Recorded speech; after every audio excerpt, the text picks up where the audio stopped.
ਨਮਸਕਾਰ, ਸਤਿ ਸ੍ਰੀ ਅਕਾਲ, ਜੀ ਆਇਆਂ ਨੂੰ। ਅੱਜ ਗੱਲ ਕਰਦੇ ਹਾਂ ਲਾਸਵੈਲ ਮਾਡਲ ਦੀ। ਸੰਚਾਰ ਦੇ ਵਿੱਚ ਇਹਨੂੰ ਇਹ ਕਿਹਾ ਜਾਂਦਾ ਹੈ ਕਿ ਇਹ ਬੇਸਿਕ ਮਾਡਲ ਹੈ ਤੇ ਬੁਨਿਆਦੀ ਮਾਡਲ ਹੈ। ਔਰ ਸੰਚਾਰ ਦਾ ਜੇ ਤੁਸੀਂ ਸਮਝਣਾ ਸ਼ੁਰੂ ਕਰਨਾ ਹੈ ਤੇ ਇਸ ਮਾਡਲ ਨੂੰ ਪੜ੍ਹਨਾ ਬਹੁਤ ਜ਼ਰੂਰੀ ਹੈ। ਇਸ ਦੇ ਵਿੱਚ ਇਹ ਕਿਹਾ ਜਾਊਗਾ ਕਿ ਇਸ ਦੇ ਵਿੱਚ ਜਿਹੜੀ ਤੁਹਾਡੀ ਸਟੱਡੀ ਹੈ ਉਹ ਕਾਹਦੇ ਤੇ ਮੈਟਰ ਕਰਦੀ ਹੈ। ਉਹ ਪੰਜ ਤੱਤ ਨੇ। ਹੂ ਸੇਜ਼, ਕੌਣ ਕਹਿੰਦਾ, ਇਨ ਵਿਚ ਚੈਨਲ, ਕਿਸ ਮਾਧਿਅਮ ਰਾਹੀਂ, ਟੂ ਹੂਮ, ਕਿਹਨੂੰ ਕਿਹਾ ਹੈ, ਵਿਦ ਵਾਟ ਇਫੈਕਟ, ਕਿਸ ਇਫੈਕਟ ਦੇ ਨਾਲ। ਲਾਸਵੈਲ ਮਾਡਲ ਇੱਕ ਪੋਲੀਟੀਕਲ ਸਾਇੰਟਿਸਟ ਜਾਂ ਫਿਰ ਕਹਿ ਲਓ ਕਿ ਪੋਲੀਟੀਕਲ ਕਮਿਊਨੀਕੇਸ਼ਨ ਦਾ ਹਿੱਸਾ ਪੋਲੀਟੀਕਲ ਸਾਇੰਟਿਸਟ ਹੈਰੋਲਡ ਡੀ ਲਾਸਵੈਲ ਨੇ 1948 ਦੇ ਵਿੱਚ ਇਹ ਮਾਡਲ ਦਿੱਤਾ ਔਰ ਅੱਜ ਤੱਕ ਅਸੀਂ ਇਹਨੂੰ ਪੜ੍ਹਦੇ ਆ ਰਹੇ ਹਾਂ। ਔਰ ਜਿਵੇਂ ਮੈਂ ਕਿਹਾ ਕਿ ਇਹ ਬੁਨਿਆਦੀ ਬੇਸਿਕ ਮਾਡਲ ਆ ਤੇ ਕਮਿਊਨੀਕੇਸ਼ਨ ਦੇ ਮਾਡਲਸ ਦੀ ਜਦੋਂ ਗੱਲ ਕਰਦੇ ਹਾਂ, ਸੰਚਾਰ ਦੇ ਮਾਡਲਸ ਦੀ, ਤੇ ਇਹਨੂੰ ਇੱਕ ਲੀਨੀਅਰ ਮਾਡਲ ਕਿਹਾ ਜਾਂਦਾ ਹੈ, ਰੇਖਾਂਕਿਕ ਮਾਡਲ, ਕਿ ਇੱਕ ਲਾਈਨ 'ਚ ਚੱਲ ਰਿਹਾ ਮਾਡਲ ਹੈ। ਸੋ ਇਹ ਕਿਵੇਂ ਇਸ ਤੇ ਗੱਲ ਹੁੰਦੀ ਹੈ? ਸਭ ਤੋਂ ਪਹਿਲਾਂ ਲਾਸਵੈਲ ਨੇ ਇਹ ਕਿਹਾ ਕਿ ਕੌਣ ਕਹਿੰਦਾ, ਹੂ ਸੇਜ਼, ਜਿਹੜਾ ਸੈਂਡਰ ਹੈ ਉਹ ਬਹੁਤ ਇੰਪੋਰਟੈਂਟ ਹੈ।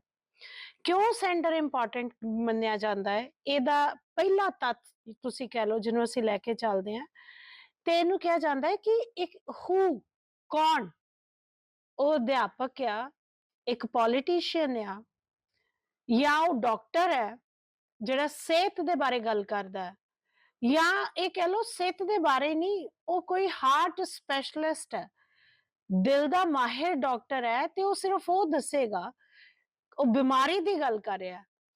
ਤੇ ਇਸ ਵਾਸਤੇ ਇਸ ਮਾਡਲ 'ਚ ਇਹ ਕਿਹਾ ਜਾਂਦਾ ਹੈ ਕਿ ਕੌਣ ਬਹੁਤ ਮਹੱਤਵਪੂਰਨ ਹੈ, ਕਿ ਉਹ ਕਿਸ ਨਜ਼ਰੀਏ ਦੇ ਨਾਲ ਗੱਲ ਕਰ ਰਿਹਾ ਹੈ ਔਰ ਉਹਦੀ ਟਾਰਗੇਟ ਆਡੀਅנס ਕੀ ਹੋਏਗੀ, ਉਹਦੀ ਕੀ ਮਨਸ਼ਾ ਹੋਏਗੀ।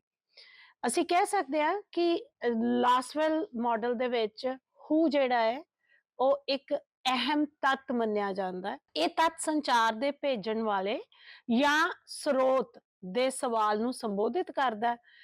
ਇਹ ਸੰਚਾਰ ਕਰਨ ਵਾਲੇ ਦੀ ਪਛਾਣ ਦੱਸਦਾ ਹੈ, ਉਹਦੇ ਕੀ ਮਨੋਰਥ ਨੇ, ਉਹਦੀ ਕੀ ਮਨਸ਼ਾ ਹੈ, ਉਹਦੀਆਂ ਕੀ ਕੁਆਲਿਟੀਜ਼ ਨੇ, ਇਹਨਾਂ ਬਾਰੇ ਦੱਸਦਾ ਹੈ। ਉਹ ਕੌਣ ਹੈ, ਕੌਣ ਸੰਦੇਸ਼ ਨੂੰ ਸੰਚਾਰਿਤ ਕਰਦਾ ਹੈ, ਇਹ ਸਮਝਣਾ ਬਹੁਤ ਮਹੱਤਵਪੂਰਨ ਹੈ। ਔਰ ਇਹ ਮਹੱਤਵ ਰੱਖਦਾ ਹੈ ਤਾਂ ਕਿ ਜਿਹੜਾ ਉਸਦਾ ਸੰਚਾਰ ਹੈ ਉਸਦਾ ਅਸਰ ਵੀ ਤਾਂ ਹੀ ਸਮਝਿਆ ਜਾਊਗਾ, ਅਸਰ ਵੀ ਤਾਂ ਹੀ ਸੁਣਿਆ ਹੀ ਤਾਂ ਜਾਏਗਾ ਕਿ ਕੌਣ ਸੰਚਾਰ ਕਰ ਰਿਹਾ। ਅੱਗੇ ਗੱਲ ਕਰਦੇ ਹਾਂ, ਹੂ ਤੋਂ ਬਾਅਦ ਆਉਂਦਾ ਕੀ ਕਹਿੰਦਾ। ਇੱਥੇ ਫੋਕਸ ਜਿਹੜਾ ਉਹ ਸੁਨੇਹਾ ਤੇ ਆ, ਮੈਸੇਜ ਦੇ ਉੱਤੇ। ਮੈਸੇਜ ਜਿਹੜਾ ਹੈ ਉਹਦੀ ਪਹਿਲਾਂ ਐਨਕੋਡਿੰਗ ਕੀਤੀ ਜਾਂਦੀ ਹੈ, ਕੌਣ ਉਸ ਦੀ ਐਨਕੋਡਿੰਗ ਕਰ ਰਿਹਾ, ਉਸ ਹਿਸਾਬ ਨਾਲ ਐਨਕੋਡਿੰਗ ਹੋਊਗੀ, ਉਹੀ ਸ਼ਬਦਾਵਲੀ ਵਰਤੀ ਜਾ ਰਹੀ ਹੈ, ਉਹਦੇ ਚ ਕੀ ਲੈਂਗੁਏਜ, ਭਾਸ਼ਾ ਕੀ ਵਰਤੀ ਹੈ, ਕੀ ਵੋਕੈਬਲਰੀ ਰੱਖੀ ਗਈ, ਸ਼ਬਦਾਵਲੀ ਕੀ ਰੱਖੀ ਗਈ, ਕੀ ਸਮੱਗਰੀ ਹੈ, ਉਹ ਆਪਣੇ ਵਿਚਾਰ ਜਿਹੜੇ ਆ ਆਪਣੀਆਂ ਭਾਵਨਾਵਾਂ ਨਾਲ ਕਿਵੇਂ ਪ੍ਰਗਟਾ ਕਰ ਰਿਹਾ, ਉਹਨਾਂ ਦਾ ਸੁਨੇਹਾ ਦੇ ਤੱਤਾਂ ਦਾ ਵਿਸ਼ਲੇਸ਼ਣ ਹੁੰਦਾ। ਸੁਨੇਹਾ ਦੇ ਤੱਤ ਕੀ ਹੈ ਕਿ ਮੈਸੇਜ ਜਿਹੜਾ ਹੈ ਕਿਹੜੇ ਸ਼ਬਦ ਵਰਤ ਕੇ ਕੀਤਾ ਗਿਆ, ਉਹਦੇ ਉੱਤੇ ਸਟੱਡੀ ਕੀਤੀ ਜਾਂਦੀ ਹੈ, ਕੀ ਕਿਹਾ ਜਾ ਰਿਹਾ, ਇਸ ਉਦੇਸ਼ ਦੇ ਨਾਲ ਉਹਨਾਂ ਨੂੰ ਪੜਿਆ ਜਾਂਦਾ ਹੈ ਜਾਂ ਸਮਝਿਆ ਜਾਂਦਾ ਹੈ। ਇਸ ਤੋਂ ਬਾਅਦ ਆਉਂਦਾ ਹੈ ਕਿਸ ਚੈਨਲ ਵਿੱਚ ਜਾਂ ਕਿਸ ਮਾਧਿਅਮ ਰਾਹੀਂ ਉਹ ਗੱਲ ਕਰ ਰਿਹਾ। ਇੱਥੇ ਫੋਕਸ ਕੀਤਾ ਜਾਂਦਾ ਹੈ ਕਿ ਇਹ ਭਾਗ ਉਸ ਮਾਧਿਅਮ ਜਾਂ ਵਿਧੀ ਨਾਲ ਸੰਬੰਧਿਤ ਹੈ। ਉਹ ਲਿਖ ਰਿਹਾ, ਉਹ ਲਿਖ ਕੇ ਸਾਨੂੰ ਸੁਨੇਹਾ ਦੇ ਰਿਹਾ। ਤੁਸੀਂ ਅਖਬਾਰ 'ਚ ਪੜ੍ਹ ਰਹੇ ਹੋ, ਲਿਖਤ ਪੜ੍ਹ ਰਹੇ ਹੋ ਕਿਸੇ ਦੀ, ਤੁਸੀਂ ਕਿਸੇ ਮੈਗਜ਼ੀਨ 'ਚ ਆਰਟੀਕਲ ਉਹਦਾ ਲਿਖਿਆ ਪੜ੍ਹ ਰਹੇ ਹੋ, ਫਿਰ ਤੁਸੀਂ ਇਹ ਕਹਿ ਲਓ ਕਿ ਉਹ ਹੋ ਸਕਦਾ ਹੈ ਕਿ ਉਹ ਕਾਲਮ ਨਵੀਸ ਹੋਵੇ, ਜਿਹੜਾ ਜਿਵੇਂ ਮੈਂ ਕਾਲਮ ਨਵੀਸ ਆਖਿਆ ਕਾਲਮਨਿਸਟ ਹੈ। ਕਾਲਮਨਿਸਟ ਇੱਕ ਓਪੀਨੀਅਨ ਛੱਡ ਜਾਂਦਾ, ਇੱਕ ਵਿਚਾਰਧਾਰਾ ਛੱਡ ਜਾਂਦਾ, ਜਾਂ ਫਿਰ ਅਸੀਂ ਕਹਿ ਲੈਂਦੇ ਹਾਂ ਵੀ ਇਹ ਤੇ ਇਸ ਪਾਰਟੀ ਬਾਰੇ ਹੀ ਲਿਖਦਾ ਹੈ, ਜਾਂ ਫਿਰ ਇਹ ਇਸ ਧਰਮ ਬਾਰੇ ਹੀ ਲਿਖਦਾ ਹੈ, ਤੇ ਜਾਂ ਫਿਰ ਇਹ ਤੇ ਆਰਥਿਕਤਾ ਬਾਰੇ ਹੀ ਲਿਖਦਾ। ਔਰ ਫਿਰ ਅਸੀਂ ਉਹਨੂੰ ਅੱਗੇ ਸਮਝਦੇ ਹਾਂ ਕਿ ਇਹ ਹਾਂ ਪੱਖੀ ਲਿਖਦਾ, ਨਾ ਪੱਖੀ ਲਿਖਦਾ, ਤੇ ਸਾਡੀ ਉਹ ਸਮਝ ਬਣ ਜਾਂਦੀ ਕਿ ਜਦੋਂ ਉਸਦਾ ਆਰਟੀਕਲ ਆਏਗਾ ਤਾਂ ਅਸੀਂ ਕੀ ਸਮਝ ਕੇ ਉਹ ਆਰਟੀਕਲ ਪੜ੍ਹਨਾ ਸ਼ੁਰੂ ਕਰਦੇ ਆ। ਭਾਵ ਕਹਿਣ ਦਾ ਕਿ ਜਿਹੜੀ ਆਡੀਅנס ਹੈ ਜਿਹਦੇ ਵਾਸਤੇ ਉਹ ਲਿਖਿਆ ਗਿਆ, ਉਹ ਉਹਨੂੰ ਉਸ ਤਰ੍ਹਾਂ ਸਮਝ ਕੇ, ਕੌਣ ਲਿਖ ਰਿਹਾ ਇਹਨੂੰ ਸਮਝ ਕੇ, ਕਿਸ ਮਾਧਿਅਮ ਰਾਹੀਂ ਪਹੁੰਚ ਰਿਹਾ ਹੈ, ਉਹ ਗੱਲ ਨੂੰ ਸਮਝਦਾ ਹੈ। ਹੁਣ ਇੱਥੇ ਕਾਰਟੂਨਿਸਟ ਜਿਹੜਾ ਹੈ, ਉਹ ਕੋਈ ਕਾਰਟੂਨ ਬਣਾ ਕੇ ਸਮਝਾ ਸਕਦਾ ਹੈ। ਇਹ ਵੀ ਹੋ ਸਕਦਾ ਹੈ ਕਿ ਕੋਈ ਮਾਹਿਰ ਹੈ ਤੇ ਉਹ ਟੀਵੀ ਦੇ ਉੱਤੇ ਆਪਣੇ ਵਿਚਾਰਧਾਰਾ ਪੇਸ਼ ਕਰ ਰਿਹਾ, ਆਪਣੇ ਵਿਚਾਰ ਦੇ ਰਿਹਾ, ਕਿਸੇ ਵਿਸ਼ੇ ਦੇ ਉੱਤੇ, ਕਿਸੇ ਮੁੱਦੇ ਤੇ ਗੱਲ ਕਰ ਰਿਹਾ। ਇਹ ਵੀ ਹੋ ਸਕਦਾ ਹੈ ਕਿ ਕੋਈ ਵੀਡੀਓ ਬਣਾਈ ਗਈ ਹੈ ਜਿਹੜੀ ਤੁਹਾਨੂੰ ਪੇਸ਼ ਕਰ ਦਿੱਤੀ ਗਈ ਹੈ, ਤੇ ਇਹ ਕੋਈ ਆਵਾਜ਼ ਵੀ ਹੋ ਸਕਦੀ ਹੈ ਜਿਹੜੀ ਤੁਸੀਂ ਜਦੋਂ ਸੁਣਦੇ ਹੋ ਤੇ ਤੁਹਾਡੇ ਉੱਤੇ ਉਸਦਾ ਅਸਰ ਹੁੰਦਾ ਹੈ। ਭਾਵ ਕੀ ਮੈਸੇਜ ਕਿਹਦੇ ਮੂੰਹ ਰਾਹੀਂ, ਕਿਸ ਦੀ ਆਵਾਜ਼ ਰਾਹੀਂ ਤੁਹਾਨੂੰ ਉਹ ਪਹੁੰਚ ਰਿਹਾ, ਕਿਹੜੀ ਚੈਨਲ ਆ, ਫਿਰ ਉਹ ਰੇਡੀਓ ਤੇ ਆ ਰਿਹਾ, ਟੀਵੀ ਤੇ ਆ ਰਿਹਾ, ਅਖਬਾਰ ਚ ਆ ਰਿਹਾ। ਇਹ ਸਾਰਾ ਕੁਝ ਜਿਹੜਾ ਹੈ, ਇਹ ਕਿੰਨੀ ਸਪੀਡ ਤੱਕ ਸਪੀਡ ਤੈਅ ਕਰ ਦਿੰਦਾ ਹੈ ਕਿ ਤੁਹਾਡੇ ਤੱਕ ਪਹੁੰਚ ਰਿਹਾ ਹੈ। ਕਿਸ ਦੇ ਲਈ? ਉਹਦੀ ਆਡੀਅנס, ਉਹਦੇ ਦਰਸ਼ਕ, ਉਹਦੇ ਸਰੋਤਾ, ਉਹਦੇ ਪਾਠਕ, ਉਹਨੂੰ ਸੁਣਨ ਵਾਲੇ, ਟਾਰਗੇਟ ਕੀ ਨੇ, ਟਾਰਗੇਟ ਆਡੀਅנס ਕੀ ਹੈ। ਇਹ ਬਹੁਤ ਅਹਿਮ ਹੈ। ਇੱਥੇ ਲਾਸਵੈਲ ਦੇ ਮਾਡਲ ਦੇ ਵਿੱਚ ਸੰਚਾਰ ਦਾ ਸਰੋਤਾ ਜਾਂ ਪ੍ਰਾਪਤਕਰਤਾ ਇਸ ਪਹਿਲ ਲਈ ਕੇਂਦਰਿਤ ਹੈ। ਇੱਛਤ ਪ੍ਰਾਪਤਕਰਤਾਵਾਂ ਲਈ ਵੀ ਮੈਂ ਕੀ ਸੋਚ ਕੇ, ਕਿਹੜੀ ਮੇਰੀ ਟਾਰਗੇਟ ਆਡੀਅנס ਆ, ਉਹਨਾਂ ਦੀਆਂ ਵਿਸ਼ੇਸ਼ਤਾਵਾਂ ਨੂੰ ਜਾਣ ਕੇ, ਕੈਸੀ ਆਡੀਅנס ਆ, ਉਹ ਪੜ੍ਹੀ ਲਿਖੀ ਆਡੀਅנס ਆ, ਅੱਛਾ ਉਹ ਵੋਟਰ ਨੇ ਸਾਰੇ ਜਿਨ੍ਹਾਂ ਵਾਸਤੇ ਮੈਂ ਬੋਲ ਰਹੀ ਹਾਂ, ਉਹ ਖੇਤਰੀ ਇਲਾਕੇ ਦੇ ਨੇ, ਉਹ ਸ਼ਹਿਰੀ ਇਲਾਕੇ ਦੇ ਨੇ, ਉਹ ਪੜ੍ਹੇ ਲਿਖੇ ਨੇ, ਉਹ ਘੱਟ ਪੜ੍ਹੇ ਨੇ, ਤੇ ਜਾਂ ਫਿਰ ਉਹ ਬਿਲਕੁਲ ਹੀ ਪੜ੍ਹੇ ਲਿਖੇ ਨਹੀਂ ਹੈ। ਇਹ ਸਾਰੀਆਂ ਚੀਜ਼ਾਂ ਜਿਹੜੀਆਂ ਨੇ, ਇਹ ਮੇਰੀਆਂ ਇੱਛਤ ਟਾਰਗੇਟ ਆਡੀਅנס ਦੀਆਂ ਵਿਸ਼ੇਸ਼ਤਾਵਾਂ ਨੇ। ਨੌਜਵਾਨ ਨੇ, ਬਜ਼ੁਰਗ ਨੇ, ਇਹ ਸਭ ਉਸ ਦੇ ਵਿੱਚ ਆ ਜਾਂਦੇ ਆ। ਇਹਨਾਂ ਨੂੰ ਸਮਝਣਾ ਬੜਾ ਜ਼ਰੂਰੀ ਹੈ। ਉਹਨਾਂ ਦਾ ਕੀ ਦ੍ਰਿਸ਼ਟੀਕੋਣ ਆ, ਉਹ ਕੀ ਸੋਚ ਕੇ, ਕਿਸ ਸਮਝ ਦੇ ਨਾਲ। ਮੈਂ ਜਦੋਂ ਵੋਟਰਸ ਦੀ ਗੱਲ ਕਰਦੀ ਆ ਨਾ, ਤੇ ਉਹ ਵੋਟ ਬੈਂਕ ਹੋ ਜਾਂਦੇ ਨੇ, ਤੇ ਉਹ ਕਿਸ ਸੋਚ ਦੇ ਨਾਲ, ਉਹਨਾਂ ਨੂੰ ਕੀ ਚਾਹੀਦਾ ਹੈ, ਮੈਂ ਉਸ ਹਿਸਾਬ ਦੇ ਨਾਲ ਉਹਨਾਂ ਨਾਲ ਆਪਣਾ ਕੋਈ ਵੀ ਜਿਹੜਾ ਮੇਰਾ ਸੰਚਾਰ ਆ, ਉਹਦਾ ਮੈਸੇਜ ਕੀ ਹੈ, ਉਹ ਮੈਂ ਉਸ ਹਿਸਾਬ ਨਾਲ ਕਿਸ ਚੈਨਲ ਤੇ ਦੇਣਾ ਹੈ, ਮੈਂ ਤਾਂ ਹੀ ਉਹ ਬਣਾਵਾਂਗੀ। ਤੇ ਜਦੋਂ ਮੈਂ ਇਹ ਗੱਲ ਕਰਦੀ ਹਾਂ, ਜਿਵੇਂ ਲਾਸਵੈਲ ਮਾਡਲ ਮੈਂ ਪੜ੍ਹਾ ਰਹੀ ਹਾਂ, ਮੈਂ ਸੈਂਡਰ ਆ, ਇਹਨੂੰ ਸੁਣਨ ਵਾਲੇ ਰਿਸੀਵਰ ਨੇ, ਤੇ ਇਸ ਵੇਲੇ ਜਿਹੜੇ ਮੇਰੇ ਰਿਸੀਵਰ ਨੇ, ਉਹ ਵਿਦਿਆਰਥੀ ਨੇ। ਉਹ ਵਿਦਿਆਰਥੀ ਨੇ, ਉਹਨਾਂ ਨੇ ਕੋਈ ਖਾਸ ਇਮਤਿਹਾਨ ਦੇਣਾ ਹੋ ਸਕਦਾ ਹੈ, ਉਹ ਸੰਚਾਰ ਪੜ੍ਹ ਰਹੇ ਵਿਦਿਆਰਥੀ ਹੋ ਸਕਦੇ ਨੇ, ਉਹਨਾਂ ਨੇ ਯੂਜੀਸੀ ਦਾ ਇਮਤਿਹਾਨ ਦੇਣਾ ਹੋ ਸਕਦਾ, ਤੇ ਮਾਸਟਰਸ ਦੀ ਐਮਏ ਕਰ ਰਹੇ ਆ, ਤਾਂ ਮੇਰੇ ਵਿਦਿਆਰਥੀ ਹੋ ਸਕਦੇ ਨੇ। ਭਾਵ ਟਾਰਗੇਟ ਆਡੀਅנס ਕੌਣ ਆ, ਕਿੰਨਾ ਵਾਸਤੇ ਉਹ ਸੁਨੇਹਾ ਜਿਹੜਾ ਤਿਆਰ ਕੀਤਾ ਜਾ ਰਿਹਾ। ਇਹਨਾਂ ਦੀਆਂ ਵਿਸ਼ੇਸ਼ਤਾਵਾਂ ਜਿੰਨੀ ਦੇਰ ਤੱਕ ਨਹੀਂ ਪਤਾ ਹੋਣਗੀਆਂ, ਉਨੀ ਦੇਰ ਤੱਕ ਜਿਹੜਾ ਸੈਂਡਰ ਆ, ਉਹ ਆਪਣਾ ਜਿਹੜਾ ਮੈਸੇਜ ਆ, ਉਹਦੀ ਐਨਕੋਡਿੰਗ ਸਹੀ ਨਹੀਂ ਕਰ ਪਾਏਗਾ, ਤੇ ਕਿਹੜੇ ਚੈਨਲ ਰਾਹੀਂ ਉਹਨੇ ਆਪਣੇ ਰਿਸੀਵਰਸ ਤੱਕ ਪਹੁੰਚਣਾ ਹੈ, ਉਹ ਨਹੀਂ ਸਮਝ ਪਾਏਗਾ, ਜੇਕਰ ਉਹਨੂੰ ਆਪਣੇ ਰਿਸੀਵਰਸ ਦੀਆਂ, ਕਿਸ ਦੇ ਲਈ ਉਹ ਸੁਨੇਹਾ ਤਿਆਰ ਕਰ ਰਿਹਾ ਹੈ, ਉਹਨਾਂ ਦੀਆਂ ਵਿਸ਼ੇਸ਼ਤਾਵਾਂ, ਉਹਨਾਂ ਦੇ ਵਿਸ਼ਵਾਸ ਕੀ ਆ, ਸੋਚ ਕੀ ਹੈ, ਉਹ ਕਿਸ ਧਾਰਨਾ ਨੂੰ ਅਪਣਾ ਕੇ ਬੈਠੇ ਨੇ, ਤੇ ਉਹਨਾਂ ਦਾ ਦ੍ਰਿਸ਼ਟੀਕੋਣ ਕੀ ਹੈ। ਜਿੰਨੀ ਦੇਰ ਤੱਕ ਉਹ ਇਹਨਾਂ ਸਾਰੀਆਂ ਚੀਜ਼ਾਂ ਨੂੰ ਨਹੀਂ ਸਮਝਦਾ, ਉਹ ਆਪਣੇ ਸੈਂਡਰਸ ਤੱਕ ਸਹੀ ਜੋ ਸੁਨੇਹਾ ਦੇਣਾ ਚਾਹੁੰਦਾ ਹੈ, ਉਹ ਨਹੀਂ ਪਹੁੰਚਾ ਸਕਦਾ। ਇਸ ਤੋਂ ਅੱਗੇ ਆਉਂਦਾ ਹੈ ਕਿਸ ਪ੍ਰਭਾਵ ਦੇ ਨਾਲ। ਹੁਣ ਜਦੋਂ ਕਿਸ ਪ੍ਰਭਾਵ ਦੇ ਨਾਲ ਗੱਲ ਕਰਦੇ ਆ, ਵਿਦ ਵਾਟ ਇਫੈਕਟ, ਇੱਥੇ ਜਿਹੜਾ W ਆਉਂਦਾ ਹੈ, ਉਹ ਵਾਟ ਆਉਂਦਾ ਹੈ, ਕਿਸ ਪ੍ਰਭਾਵ ਦੇ ਨਾਲ। ਇਹ ਪ੍ਰਭਾਵ ਇਸ ਕਰਕੇ ਜਾਣਨਾ ਜ਼ਰੂਰੀ ਹੈ, ਮੰਨ ਲਓ ਕਿ ਜਿਹੜਾ ਰਿਸੀਵਰ ਹੈ, ਮੈਂ ਪੰਜਾਬੀ ਭਾਸ਼ਾ ਦੇ ਵਿੱਚ ਦੱਸ ਰਹੀ ਹਾਂ, ਗੱਲ ਕਰ ਰਹੀ ਹਾਂ, ਮੈਂ ਦੱਸਿਆ ਕਿ ਮੈਂ ਇੱਕ ਅਧਿਆਪਕ ਦੇ ਤੌਰ ਤੇ ਆਪਣੇ ਵਿਦਿਆਰਥੀਆਂ ਨੂੰ ਸੰਬੋਧਨ ਕਰ ਰਹੀ ਹਾਂ, ਤੇ ਮੈਂ ਉਹਨਾਂ ਵਿਦਿਆਰਥੀਆਂ ਨੂੰ ਸੰਬੋਧਨ ਕਰ ਰਹੀ ਹਾਂ ਜਿਨ੍ਹਾਂ ਨੂੰ ਪੰਜਾਬੀ ਦੇ ਵਿੱਚ ਪੜ੍ਹਨਾ ਹੈ ਜਾਂ ਸਮਝਣਾ। ਮੇਰੀ ਟੋਨ, ਮੇਰੀ ਆਵਾਜ਼, ਉਹਦੇ ਵਿੱਚ ਪੌਜ਼, ਕਿੱਥੇ ਰੁਕਣਾ ਹੈ, ਕਿੱਥੇ ਕੌਮਾ, ਬਿੰਦੂ, ਇਹ ਸਭ ਜਿਹੜੇ ਨੇ, ਇਹ ਆਵਾਜ਼ ਨਾਲ ਦੱਸੇ ਜਾਂਦੇ ਨੇ। ਪ੍ਰਭਾਵ, ਉੱਚਾ ਨੀਵਾਂ, ਕਿੰਨੀ ਗਹਿਰੀ ਗੱਲ ਹੈ, ਕਿਸ ਵਰਡ ਦੇ ਉੱਤੇ ਪ੍ਰੈਸ਼ਰਾਈਜ਼ ਕੀਤਾ ਜਾਂਦਾ, ਦਬਾਅ ਪਾਇਆ ਜਾਂਦਾ, ਇਹ ਸਾਰਾ ਕੁਝ ਪ੍ਰਭਾਵ ਕਿਸ ਅਸਰ ਦੇ ਨਾਲ ਵਿਦ ਵਾਟ ਇਫੈਕਟ ਗੱਲ ਕੀਤੀ ਜਾਊਗੀ, ਇਸ ਦਾ ਮਤਲਬ ਇਹ ਹੈ ਮਾਡਲ ਦਾ ਇਹ ਅੰਤਮ ਹਿੱਸਾ ਹੈ ਤੇ ਇਹ ਅੰਤਮ ਹਿੱਸਾ ਸੰਚਾਰ ਦੇ ਨਤੀਜਿਆਂ ਦੀ ਜਾਂਚ ਕਰਦਾ ਹੈ ਕਿ ਜਦੋਂ ਰਿਸੀਵਰ ਤੱਕ ਪਹੁੰਚ ਗਏ ਅਸੀਂ ਕਿਸ ਪ੍ਰਭਾਵ ਨਾਲ ਪਹੁੰਚੇ ਆ, ਇਹ ਜ਼ਰੂਰੀ ਹੈ। ਇਹ ਵਿਚਾਰ ਕਰਦਾ ਹੈ ਕਿ ਸੰਦੇਸ਼ ਪ੍ਰਾਪਤ ਕਰਤਾ ਨੇ ਜਿਹੜੇ ਉਹਨਾਂ ਦਾ ਕੀ ਰਵੱਈਆ, ਉਹਨਾਂ ਦਾ ਕੀ ਵਿਚਾਰ, ਉਹਨਾਂ ਦੀਆਂ ਭਾਵਨਾਵਾਂ ਜਾਂ ਉਹਨਾਂ ਦਾ ਜਿਹੜਾ ਵਿਹਾਰ ਆ ਉਸ ਨੂੰ ਕਿਵੇਂ ਪ੍ਰਭਾਵਿਤ ਕਰਦਾ ਹੈ। ਸੰਚਾਰ ਦੇ ਪ੍ਰਭਾਵਾਂ ਦਾ ਮੁਲਾਂਕਣ ਕਰਨ ਵਾਸਤੇ ਇਹ ਇੱਕ ਪੂਰਾ ਪ੍ਰੋਸੈਸ ਆ, ਇੱਕ ਸਾਈਕਲ ਆ, ਤੁਸੀਂ ਕਹਿ ਲਓ ਸਰਕਲ ਪੂਰਾ ਇਹ ਕਵਰ ਹੋ ਜਾਂਦਾ। ਜਦੋਂ ਮੈਂ ਪ੍ਰੋਸੈਸ ਕਹਿੰਦੀ ਆ ਤੇ ਪ੍ਰੋਸੈਸ ਹਮੇਸ਼ਾ ਇੱਕ ਸਾਈਕਲ 'ਚ ਚੱਲਦਾ, ਸਟੈਪ ਬਾਏ ਸਟੈਪ। ਤੇ ਇਸ ਤਰ੍ਹਾਂ ਲਾਸਵੈਲ ਮਾਡਲ ਆ ਜਿਹੜਾ ਉਹ ਇੱਕ ਪੂਰੇ ਪ੍ਰੋਸੈਸ ਦੇ ਵਿੱਚ ਚੱਲਦਾ। ਇੱਕ ਵਾਰੀ ਫਟਾਫਟ ਫੇਰ ਲਾਸਵੈਲ ਮਾਡਲ ਨੂੰ ਦੁਹਰਾ ਲਈਏ।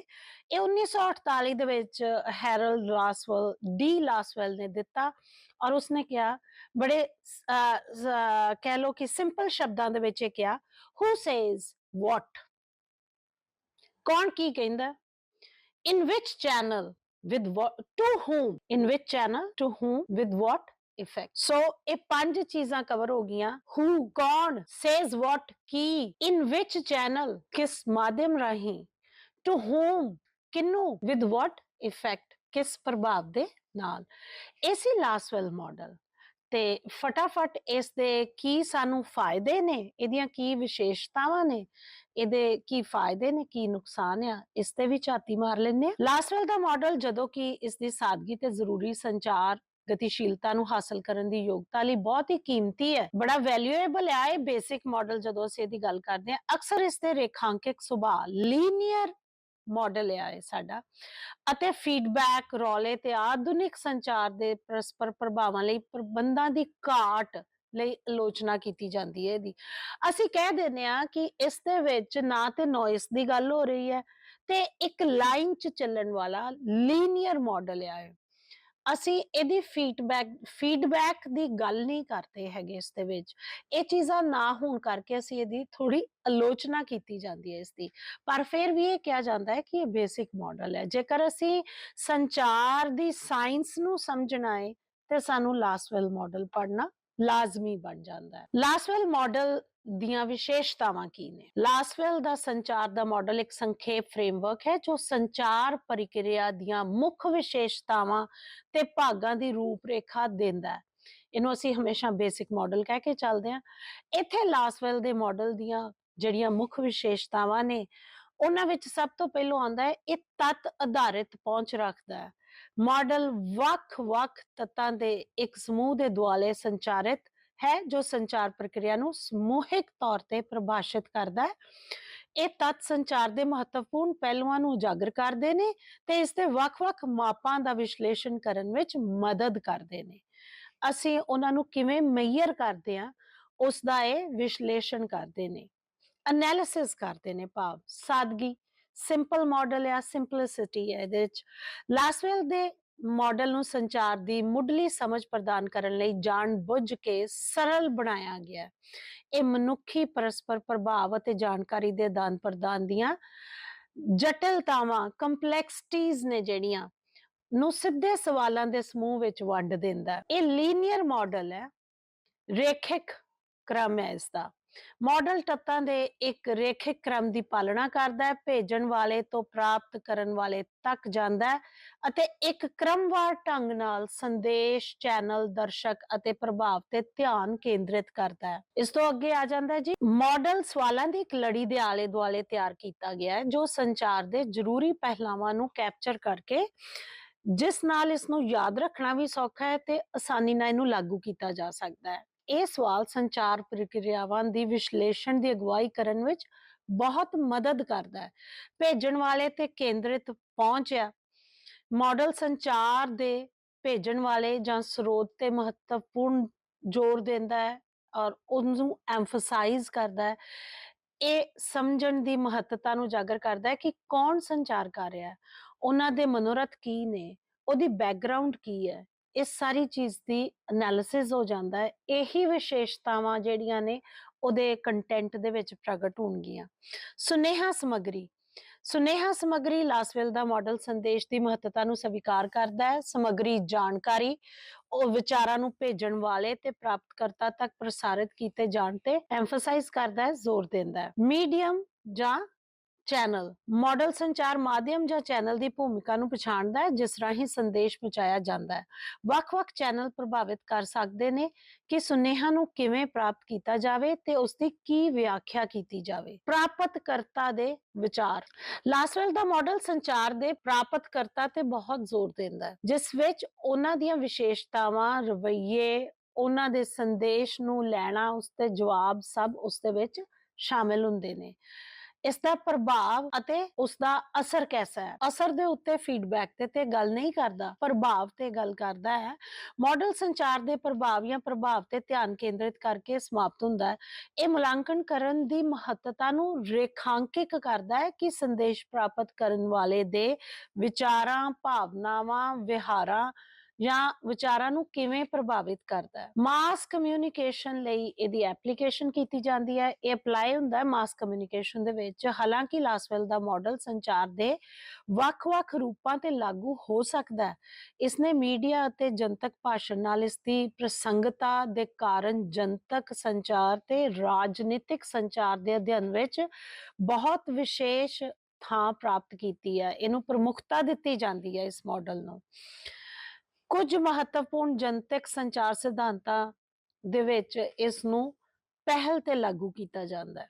ਵਿਕਾਸ ਦੇ ਲਈ ਇਸ ਨੂੰ ਵਰਤਿਆ ਜਾਂਦਾ ਹੈ। ਹੋਰ ਮਾਡਲ ਜਿਹੜੇ ਤਿਆਰ ਕਰਨੇ ਨੇ, ਜਿਹੜੇ ਡਿਵੈਲਪਮੈਂਟ ਨਾਲ ਜੁੜਿਆ, ਵਿਕਾਸ ਦੇ ਵਿੱਚ, ਡਿਵੈਲਪਮੈਂਟ ਦੇ ਵਿੱਚ ਇਸ ਨੂੰ ਆਧਾਰ ਮੰਨਿਆ ਜਾਂਦਾ ਹੈ। ਇਸ ਦੀ ਵਿਸ਼ੇਸ਼ਤਾ ਹੈ। ਲਾਸਵੈਲ ਦਾ ਮਾਡਲ ਇੱਕ ਬੁਨਿਆਦੀ ਢਾਂਚੇ ਦੇ ਰੂਪ ਵਿੱਚ ਕੰਮ ਕਰਦਾ ਹੈ ਜਿਸ ਉੱਤੇ ਵਧੇਰੇ ਗੁੰਝਲਦਾਰ ਅਤੇ ਇੰਟਰੈਕਟਿਵ ਸੰਚਾਰ, ਇੰਟਰੈਕਟਿਵ ਜਦੋਂ ਅਸੀਂ ਇਹ ਤੁਹਾਨੂੰ ਅਸੀਂ ਅਖੀਰ ਚ ਕਹਿ ਦਿੰਦੇ ਆ, ਮੈਂ ਜਦੋਂ ਵੀ ਸੰਚਾਰ ਕਰੀਦਾ ਹੈ, ਤੁਹਾਡੇ ਨਾਲ ਮੁਖਾਤਬ ਹੋਈਦਾ ਹੈ ਸੋਸ਼ਲ ਮੀਡੀਆ ਤੇ ਕਮੈਂਟ ਕਰੋ ਇਸ ਦੇ ਉੱਤੇ, ਇਹ ਇੰਟਰੈਕਟਿਵ ਹੋਣਾ ਇਸ ਨੂੰ ਕਹਿੰਦੇ ਨੇ। ਇਹ ਸੰਚਾਰ ਸਿਧਾਂਤਾਂ ਦੀਆਂ ਡੂੰਘੀਆਂ ਖੋਜਾਂ ਲਈ ਇੱਕ ਬੇਸਿਕ ਸ਼ੁਰੂਆਤੀ ਮਾਡਲ ਮੰਨਿਆ ਜਾਂਦਾ ਹੈ।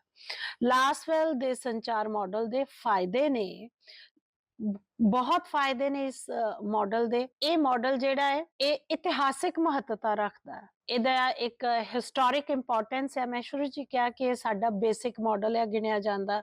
ਪਹਿਲਾ ਮਾਡਲ ਅਸੀਂ ਕਹਿੰਦੇ ਅਸੀਂ ਇਹ ਤਿਆਰ ਕੀਤਾ, ਇਸ ਕਰਕੇ ਇਤਿਹਾਸਿਕ ਮਹੱਤਤਾ ਰੱਖਦਾ ਹੈ। ਇਹ ਮਨੁੱਖੀ ਸੰਚਾਰ ਦਾ ਅਧਿਐਨ ਕਰਨ ਲਈ ਵਿਵਸਥਿਤ ਫਰੇਮਵਰਕ ਜਿਹੜਾ ਸਾਨੂੰ ਦੇ ਦਿੰਦਾ, ਇੱਕ ਢਾਂਚਾ ਦੇ ਦਿੰਦਾ ਕਿ ਜੇ ਅਸੀਂ ਹਿਊਮਨ ਕਮਿਊਨੀਕੇਸ਼ਨ ਨੂੰ, ਮਨੁੱਖੀ ਸੰਚਾਰ ਨੂੰ ਕਿਸੇ ਵੀ ਤਰੀਕੇ ਦੇ ਨਾਲ ਪੜ੍ਹਨਾ ਤੇ ਅਸੀਂ ਇਸ ਤਰੀਕੇ ਪੜ੍ਹ ਸਕਦੇ ਹਾਂ। ਸਪਸ਼ਟਤਾ ਤੇ ਸਾਦਗੀ, ਇਸ ਦੇ ਵਿੱਚ ਇਹ ਬੜਾ ਸਪਸ਼ਟ ਹੈ, ਕਲੀਅਰ ਹੈ ਤੇ ਸਿੰਪਲ ਹੈ।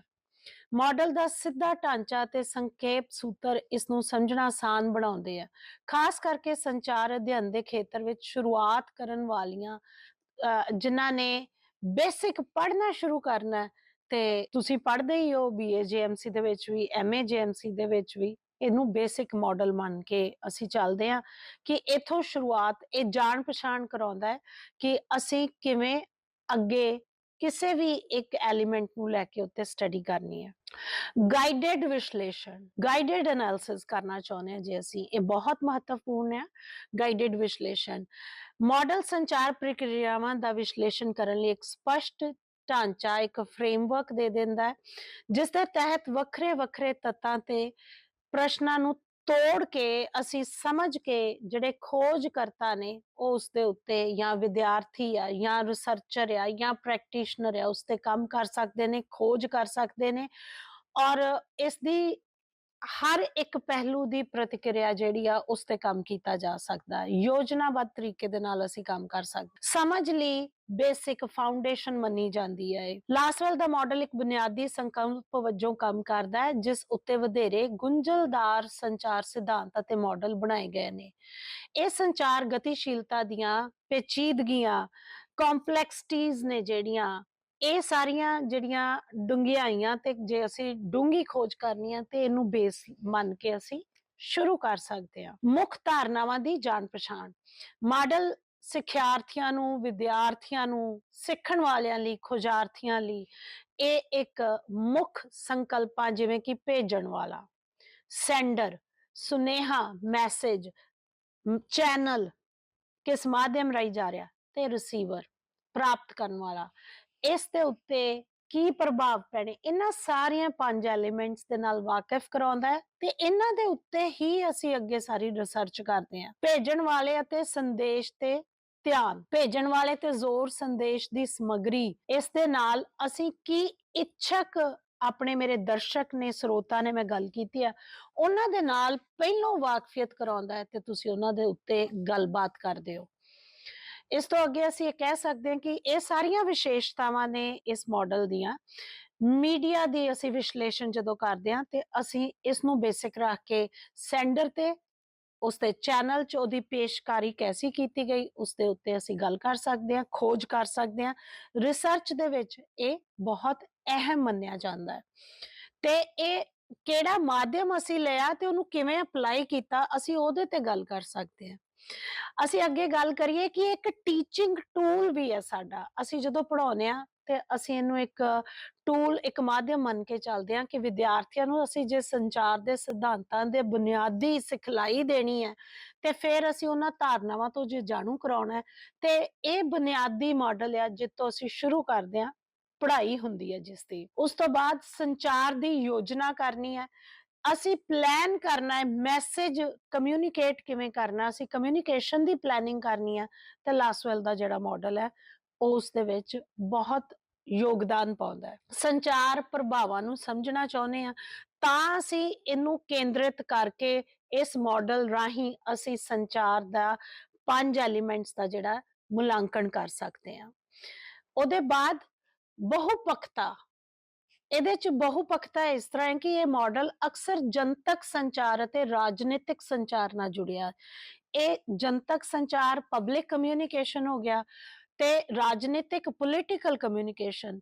ਮੈਂ ਪਹਿਲਾਂ ਸ਼ੁਰੂ ਚ ਗੱਲ ਆਖੀ ਸੀਗੀ ਕਿ ਇਹ ਮਾਡਲ ਬਣਾਉਣ ਵਾਲਾ ਇੱਕ ਪੋਲੀਟੀਕਲ ਸਾਇੰਟਿਸਟ ਹੈ, ਹਾਰਲਡ ਡੀ ਲਾਸਵੈਲ, ਔਰ ਇਹ ਉੱਥੋਂ ਸ਼ੁਰੂ ਹੋਇਆ, ਉਸਦੇ ਨਾਲ ਜੁੜਿਆ ਹੋਇਆ ਮਾਡਲ ਹੈ। ਇਸ ਕਰਕੇ ਅਸੀਂ ਆਨੇ ਆ ਇਹ ਬਹੁਪੱਖੀ ਹੈ। ਇਹਦੀਆਂ ਮਲਟੀ ਡਾਇਮੈਂਸ਼ਨਸ ਅਸੀਂ ਕਹਿ ਸਕਦੇ ਹਾਂ ਹੈਗੀਆਂ ਤੇ ਕਈ ਰੂਪ ਦੇ ਵਿੱਚ ਇਹ ਲਾਗੂ ਕੀਤਾ ਜਾ ਸਕਦਾ ਹੈ। ਸੰਖੇਪ ਵਿੱਚ ਲਾਸਵੈਲ ਦਾ ਸੰਚਾਰ ਮਾਡਲ ਇੱਕ ਬੁਨਿਆਦੀ ਢਾਂਚਾ ਹੈ ਪ੍ਰਦਾਨ ਕਰਦਾ ਹੈ ਸਾਨੂੰ, ਜਿਹਦੇ ਰਾਹੀਂ ਸੰਚਾਰ ਦੀਆਂ ਅਸੀਂ ਹੋਰ ਅੱਗੇ ਜਿਹੜੀਆਂ ਗੁੰਝਲਾਂ ਨੇ ਉਹਨਾਂ ਨੂੰ ਸਮਝ ਸਕਦੇ ਹਾਂ।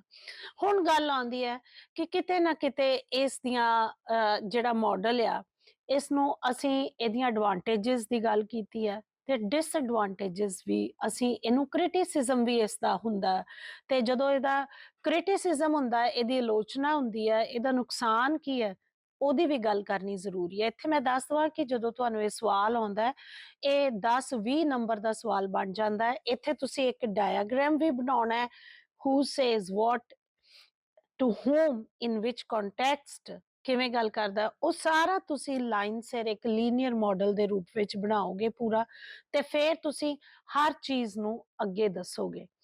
ਲੀਨੀਅਰ ਮਾਡਲ ਹੈ, ਇਹਦੀ ਸਭ ਤੋਂ ਵੱਡਾ ਕਿਹਾ ਜਾਂਦਾ ਹੈ ਕਿ ਲਿਮਿਟੇਸ਼ਨ ਆ ਜਾਂਦੀ ਹੈ ਕਿ ਇਹ ਲੀਨੀਅਰ ਮਾਡਲ ਹੈ, ਇੱਕ ਰੇਖਾ ਦੇ ਰੂਪ ਚ ਚੱਲਦਾ, ਇਹ ਚੱਕਰ ਨਹੀਂ ਹੈ, ਚ ਨੋਇਸ ਬਾਹਰੋਂ ਆਈ ਉਹ ਕਵਰ ਨਹੀਂ ਕੀਤੀ ਗਈ ਹੈਗੀ। ਇਹਨੂੰ ਇੱਕ ਸੈਂਡਰ ਤੋਂ ਰਿਸੀਵਰ ਤੱਕ ਇੱਕੋ ਰੇਖਾ ਦੇ ਵਿੱਚ ਅਸੀਂ ਦੱਸ ਦਿੱਤਾ।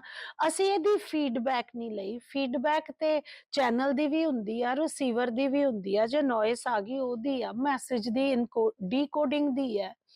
ਸੋ ਅਸੀਂ ਇਹਨੂੰ ਇੱਕ ਕਹਿ ਦਿੰਦੇ ਆ ਕਿ ਇੱਕ ਵਨ ਵੇ ਲੀਨੀਅਰ ਮਾਡਲ ਹੈ। ਜਦੋਂ ਅਸੀਂ ਇਹਨੂੰ ਲੀਨੀਅਰ ਮਾਡਲ ਦੀ ਗੱਲ ਕਹਿੰਦੇ ਆ ਤੇ ਅਸੀਂ ਕਹਿੰਦੇ ਆ ਕਿ ਇਹਦੀ ਗਤੀਸ਼ੀਲ ਪ੍ਰਕਿਰਤੀ ਜਿਹੜੀ ਹੈ ਨਾ, ਉਹ ਸਟੱਡੀ ਨਹੀਂ ਕੀਤੀ ਜਾ ਸਕਦੀ, ਉਸਨੂੰ ਅਸੀਂ ਨਹੀਂ ਪੜ੍ਹ ਸਕਦੇ, ਜਾਂ ਇਹਦੀ ਫੀਡਬੈਕ, ਜਵਾਬ ਭੇਜਣ ਵਾਲਾ ਜਿਹੜਾ ਹੈ ਉਹਦੇ ਸੰਦੇਸ਼ ਦਾ ਉਹਦੇ ਤੇ ਕਿਵੇਂ ਅਸਰ ਹੋ ਕੇ ਉਹਨੇ ਕੀ ਭੇਜਿਆ ਉਹਦੇ ਉੱਤੇ ਕੋਈ ਸਟੱਡੀ ਨਹੀਂ ਹੈਗੀ, ਇਸ ਦੀ ਫੀਡਬੈਕ ਨਹੀਂ ਹੈਗੀ। ਜਦੋਂ ਅਸੀਂ ਕਹਿੰਦੇ ਹਾਂ ਕਿ ਇਸ ਦੀ ਫੀਡਬੈਕ ਨਹੀਂ ਹੈਗੀ ਤੇ ਇਹਦਾ ਮਤਲਬ ਉਹ ਮਾਡਲ ਜਿਸ ਦੀ ਕੋਈ ਫੀਡਬੈਕ ਨਹੀਂ ਆ ਰਹੀ ਤੇ ਅਸੀਂ ਇਹਦੇ ਚ ਸੁਧਾਰ ਕਿਵੇਂ ਲੈ ਕੇ ਆਉਣਾ, ਉਹ ਨਹੀਂ ਆਵੇਗਾ ਇਸ ਦਾ ਜਦੋਂ ਫੀਡਬੈਕ ਨਹੀਂ ਹੋਵੇਗੀ। ਸੁਨੇਹਾ ਦੀ ਓਵਰ ਸਿੰਪਲੀਫਿਕੇਸ਼ਨ, ਸਾਨੂੰ ਮਤਲਬ ਜਿਹੜਾ ਅਸੀਂ ਸੁਨੇਹਾ ਦੀ ਗੱਲ ਕਰ ਰਹੇ ਹਾਂ, ਬਹੁਤ ਹੀ ਸਾਦਾ ਸੁਨੇਹਾ ਜਿਹੜਾ ਹੈ ਉਹ ਅਸੀਂ ਇਹਦੇ ਰਾਹੀਂ ਦੇ ਰਹੇ ਹਾਂ, ਕਿਉਂਕਿ ਅਸੀਂ ਸਮਝਦੇ ਹਾਂ ਕਿ ਇੱਕ ਸਿੰਗਲ ਅਲੱਗ ਥਲੱਗ ਜਿਹੜੀ ਆ ਵਸਤੂ ਆ, ਕਹਿ ਲਓ ਕਿ ਵਜੋਂ ਮੰਨਿਆ ਜਾਂਦਾ ਹੈ ਵੀ ਇਹਦੀ ਇਨਕੋਡਿੰਗ ਤੇ ਡੀਕੋਡਿੰਗ ਜਿਹੜੀ ਹੈ ਉਹ ਬਹੁਤ ਗੁੰਝਲਦਾਰ ਸਮਝ ਨਹੀਂ ਆਏਗੀ। ਉਹਦੇ ਬਾਅਦ ਸ਼ੋਰ ਨੋਇਸ ਨੂੰ ਇਹਦੇ ਵਿੱਚ ਨਹੀਂ ਸਮਝਿਆ ਗਿਆ, ਉਹਦੀ ਅਣਦੇਖੀ ਕੀਤੀ ਗਈ ਹੈ। ਨੋਇਸ ਦਾ ਜਦੋਂ ਅਸੀਂ ਰਿਸਰਚ ਕਰਦੇ ਹਾਂ ਉਹ ਬਹੁਤ ਅਸਰ ਹੁੰਦਾ ਹੈ, ਅਸੀਂ ਉਸ ਨੂੰ ਇਸ ਦੇ ਵਿੱਚ ਨਹੀਂ ਲਿਆ ਹੈਗਾ। ਇਸ ਮਾਡਲ ਦੇ ਵਿੱਚ ਸ਼ੋਰ ਦੀ ਅਣਦੇਖੀ ਕੀਤੀ ਗਈ ਹੈ। ਸਥਿਰ ਦਰਸ਼ਕ ਵਿਚਾਰ ਨੇ, ਸਥਿਰ ਦਰਸ਼ਕ ਵਿਚਾਰ ਜਦੋਂ ਅਸੀਂ ਗੱਲ ਕਰਦੇ ਹਾਂ ਕਿ ਇਹ ਫੋਕਸ ਕਰਦਾ ਹੈ, ਇਹ ਮਾਡਲ ਦਾ ਜਿਹੜਾ ਫੋਕਸ ਹੈ ਸੰਦੇਸ਼ ਦੀ ਵਿਆਖਿਆ ਕਰਨ ਅਤੇ ਜਵਾਬ ਦੇਣ ਵਿੱਚ ਦਰਸ਼ਕਾਂ ਦੀ ਸਰਗਰਮ ਭੂਮਿਕਾ ਨੂੰ ਸਮਝਣ ਵਿੱਚ ਕਿਤੇ ਨਾ ਕਿਤੇ ਡੂੰਘਾਈ ਦੀ ਘਾਟ ਆ। ਕਿਉਂਕਿ ਅਸੀਂ ਕਿਹਾ ਕਿ ਬਹੁਤ ਸਿੰਪਲ ਸ਼ਬਦਾਂ ਦੇ ਵਿੱਚ ਮੈਸੇਜ ਜਿਹੜਾ ਉਹ ਜਾਂਦਾ ਹੈ, ਜਾਂ ਸਿੰਪਲੀਫਿਕੇਸ਼ਨ ਬਹੁਤ ਜ਼ਿਆਦਾ ਕਰ ਦਿੱਤੀ ਜਾਂਦੀ ਹੈ ਇਸ ਦੀ। ਸੱਭਿਆਚਾਰਕ ਸੰਦਰਭ ਦੇ ਵਿੱਚ ਇਹਦੀ ਘਾਟ ਆ। ਅਸੀਂ ਕਿਸੇ ਵੀ ਤਰੀਕੇ ਦੇ ਨਾਲ ਇਸ ਮਾਡਲ 'ਚ ਸਪਸ਼ਟ ਤੌਰ ਤੇ ਸੱਭਿਆਚਾਰਕ ਸੰਦਰਭ ਨੂੰ ਬਿਲਕੁਲ ਵੀ ਸੰਬੋਧਿਤ ਨਹੀਂ ਕੀਤਾ।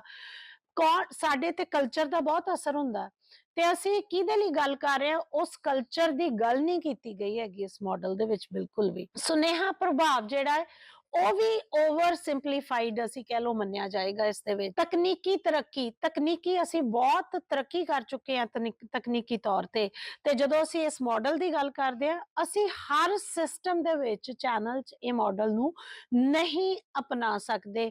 ਉਹਨਾਂ ਦੀਆਂ ਆਪਣੀਆਂ ਆਪਣੀਆਂ ਕਹਿ ਲਓ ਕਿ ਇੱਕ ਇੰਪੈਕਟ ਆ, ਇਫੈਕਟ ਆ ਜਿਹੜਾ ਇਸ ਦੇ ਵਿੱਚ ਨਹੀਂ ਆਉਂਦਾ।